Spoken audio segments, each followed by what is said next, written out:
নমস্কার, আশা করি সবাই ভালো আছেন ও সুস্থ আছেন। অনি কলকাতায় আপনাদের স্বাগত জানাই। আজ আমি সোয়াবিনের কোপ্তা কারি ও পকোড়া দেখাবো।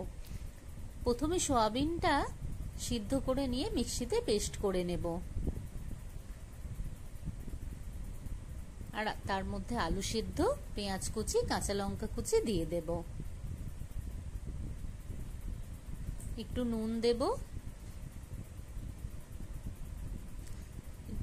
লঙ্কা গুঁড়ো দেব, গরম মশলা গুঁড়ো দেব,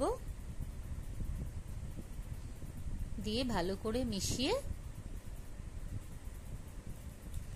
গোল গোল করে কোপ্তার আকারে বানিয়ে নিয়ে ময়দায় কোট করে রেখে দেব। এবার একটা ডিমের মধ্যে একটু নুন দিয়ে ফেটিয়ে নেব।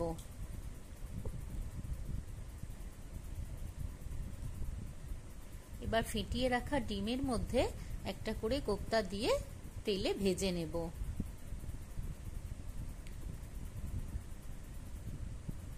ভালো করে লাল লাল করে ভেজে তুলে নিয়ে এবার পেঁয়াজ, আদা, রসুন, কাঁচা লঙ্কা, টমেটোর পেস্টটা কষে নেব। কষে নিয়ে একটু গরম মশলা দিয়ে দেব। দিয়ে ফুটে উঠলে ভেজে রাখা বড়ার মধ্যে পেস্টটা দিয়ে দেব। আর কিছুটা বড়া পকোড়ার আকারে পরিবেশন করব। রেডি হয়ে গেল কোপ্তা কারি ও সোয়াবিনের পকোড়া। ভিডিওটি ভালো লাগলে একটা সাবস্ক্রাইব করে দেবেন।